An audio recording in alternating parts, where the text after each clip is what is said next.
ladies and gentlemen, welcome to the Esteemed FaceTime with Leaders, an initiative by World Development Corporation. I am Falakzeb Khan, anchor at World Development Corporation. FaceTime with Leaders is a platform for industry titans to share their experiences, thoughts, ideas, and best practices in order to inspire one another and future leaders. In a nutshell, we attempt to encapsulate the multi-decadal learnings acquired by these industry leaders. We also hope that by conducting these FaceTime with Leaders interviews, we can bring together a global community of eminent personalities. By bringing together such visionaries on one platform, we hope to play a part in inspiring the lives of other leaders. Great learnings from great leaders undoubtedly assist everyone by identifying, nurturing, and using the trade secrets that are proven success formulas for many. And this is what we aim for with these sessions by making them a gathering of industry stalwarts and a knowledge-sharing community. One such industry titan on FaceTime with Leaders with us today, Dr. Manoj Kumar PA. Hello, welcome, Dr. Kumar. Hello. He is a senior level professional with over 3 decades of experience in technology operations and strategy implementation. With a strong track record of success, he has established himself as an innovative and accomplished leader capable of building and scaling highly profitable businesses from scratch. Driven by a passion for fructifying ideas into successful ventures, he has excelled in directing technology transfer across the IT and ITES domains. He owes his successful career journey to a Ph.D. in management and a diverse skill set, including strategic planning, change management, mergers and integrations, project management, global delivery management, team establishment, process innovation, operations improvement, and cloud COE and cloud cost management, all led by great leadership skills. At present, he is serving the IT and platforms departments at Allstate India in the position of director. We are glad to have you here with us today on FaceTime with Leaders, Dr. Manoj Kumar. So, Dr. Kumar, could you let our viewers know in brief about your career journey so far? Thank you. If I look back, actually, my 34 years of journey, of which actually 18 years has been in different leadership positions in companies like IBS, Flextronics, World Bank, and currently in Allstate. Actually, I have a lot of expertise in manufacturing in my early days of my career, and later moved on to the IT and ITES functions. So a large amount of my time has been in building and scaling operations, largely transitioning. It started with actually transitioning operations from global locations to India. But my passion is about building the capabilities in India where you have the global accountability roles, as well as bringing up the capabilities or delivery roles out from India. So my endeavor has been the similar way in the different companies like World Bank as well as in Allstate. And I'm having a great passion in bringing that capability model towards India. So looking back, actually, I feel proud that I have been instrumental in setting up several large teams, global delivery teams with teams reporting from different parts of the world, as well as driving the delivery out from India. Thank you. That's really great. So what has been your biggest achievement so far? And is there a bigger achievement that you are aiming for? Yeah, in a kind, actually. Maybe in my new role, maybe I would like to share my expertise with the different organizations to say that and how to build up that capabilities. But actually, when I look, the largest kind of an achievement is basically in the infrastructure front when the SaaS operations or software as a service, which was totally unheard of, I was instrumental in setting up a SaaS operations for IBS way back in 2009. And at that point of time, it was maybe one of the kind running a SaaS operations in India. And when we started the global capability model way back when I was in World Bank, that was one of the unique model where whatever the delivery which was happening in from the India shore, all the delivery accountability was based out in India. So that was a unique model which I was responsible and built it. And I'm really proud of creating that kind of a capability model so that all the delivery happening during that particular time frame, the responsibility lies with the teams in that same shore, actually. That reduces a lot more time dependency gaps, the responsibility gaps, as well as the system related requirements. So when I'm looking towards my future endeavors, I would like to part my knowledge to other organizations who are on the journey of establishing a larger footprint in India to bring in that capability into India, because I have been doing the same in all my previous journeys. Thank you. That's really interesting. Very interesting to know indeed. So what, according to you, are some important leadership qualities every leader must carry? Right. So thank you. So this leadership is a lot of qualities, and many of them you need to acquire as and when you are growing. One is actually the most important one is the vision. A leader should have a clear vision to the future and be able to articulate and inspire and motivate the team. The second one is the integrity. The leader should be able to demonstrate honesty, ethics, and the trustworthiness. Communication. A leader should be able to effectively communicate, and that is a very crucial skill, and able to listen, express ideas clearly. Then a leader should be able to show empathy. He should be empathetic, able to understand and relate the needs, concerns, and perspectives of the team members. Then the next one, decisiveness. Leaders needed to make timely and well-informed decisions. They should be able to weigh different options and understand the potential outcomes and make the decisive action as and when it is necessary. Adaptability. Change is very inevitable, and the way systems are being handled is different way back, and I am 100% sure that it will not be the same way it will be handled in future. So a leader should be able to adapt to the new changes. Accountability. He should be able to account their actions and own their outcomes. Then resilience. Actually, in all leadership positions, you will be having a lot of setbacks, but these setbacks are temporary. They are only obstacles. A resilient leader should be able to bounce back and learn from the failures and move ahead. And the last but not the least, empowerment.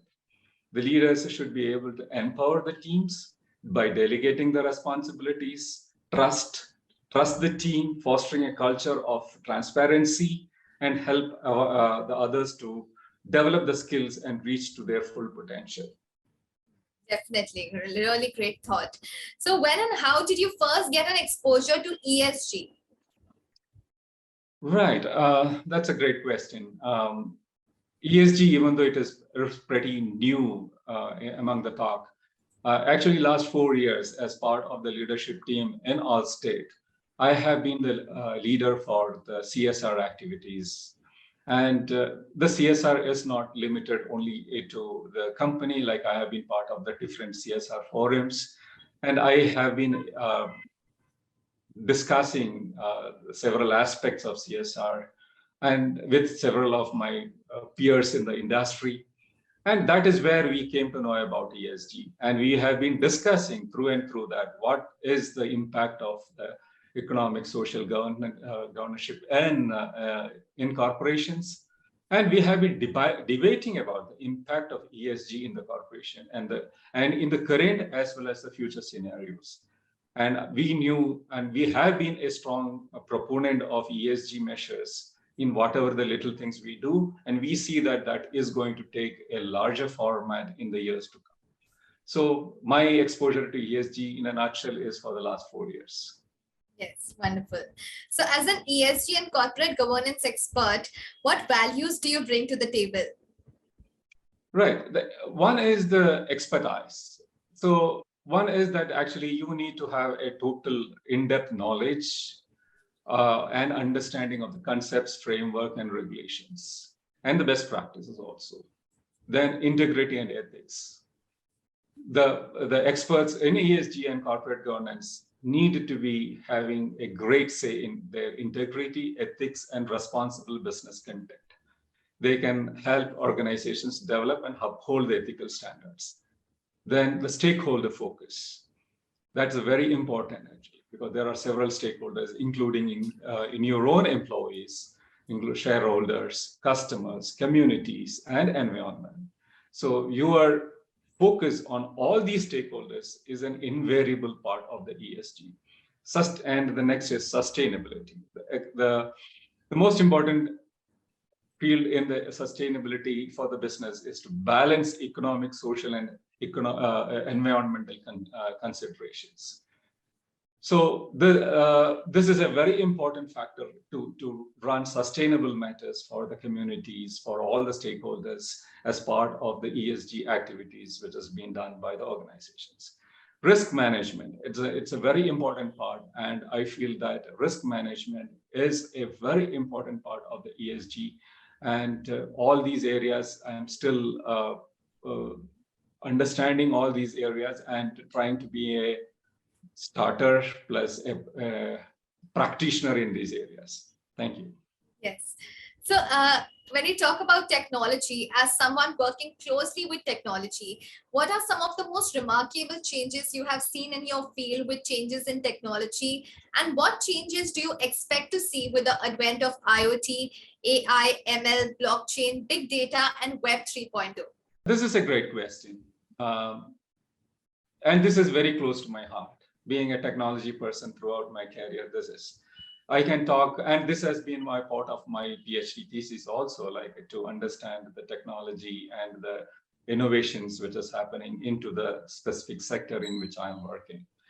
A lot of areas which lies in the future, or which has been practiced in current, are data analytics, automation, tracking, the enhanced supply chain management, Web 3.0, and all these have an impact in the organizations currently as well as in future, because almost all the organizations are trying to move from their legacy systems into more digital savvy systems, or they are trying to digitize their entire operations. And they wanted to make more accurate decisions using data, using analytics. Along with the data, you have analytics in place, then creating the machine learning models using AI and ML to create a future model as accurate as possible. Then you have the automation capabilities. A lot of manually done activities are being moved into automation, and they are now using people to do much more complicated activities. So a daily grind, all of the daily grind activities are now slowly getting migrated into automation. IoTs are now everywhere.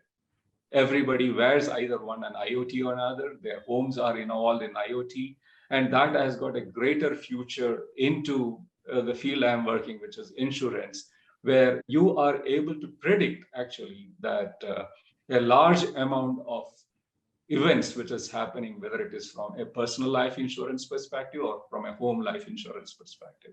So you will see that a lot of data which is getting pushed out from these IoT devices, running an analytics engine on top of that, using AI ML models on top of that, will be able to create a very predictable analysis of a human being, or from their movable assets, or as well as immobile assets. So Web 3.0, that is again a decentralized web systems which is now started off actually, and we can see that a new business models which is coming out that. But only thing one is that actually all these areas create an enormous amount of data, but it also creates a little more sensitivity that what are the data privacy laws which is attached to it, as well as how you handle data. Because I am sure that no data is secure, because everybody's data is available in many platforms at this point of time. Right. So data privacy laws, data security, all are going to be the future, because what is secure today may not be secure tomorrow. True. So it may look scary, but that is the world we are in at this moment. Thank you. Truly. So as you know, we are building a community of industry magnets. The move is meant for cross-pollination of knowledge and building a knowledge-sharing community of corporate giants and industry experts. What are your thoughts about this initiative taken by Mr. Zishan Pathan, Mr. Hemal Mehta, and the whole World Development Corporation team? It's a great initiative. I feel extremely happy to see these initiatives being done by Zishan Pathan as well as Hemal Mehta. So from that perspective, when I look into it, actually, what are the benefits of this? One is a lot of knowledge gets exchanged, and there is a lot of avenues for networking and collaboration. Then there is a lot of peer learning and mentorship. Then thought leadership and influence, actually.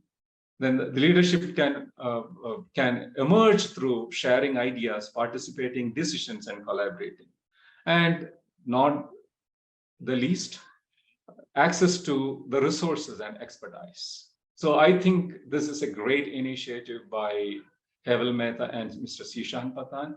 And I really appreciate being part of this one of these sessions, actually.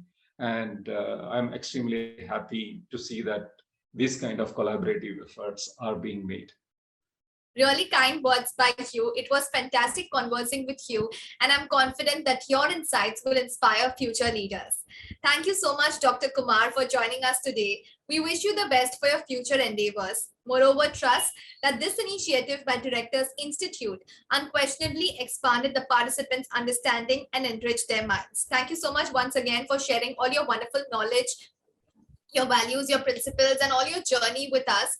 I'm sure that everyone watching this, it will help them grow in their career too. Thank you so much once again, Mr. Thank you, Falsit Khan. Thank you, Directors Institute. Happy to be here, and it has been a great privilege to be with you. Thank you very much.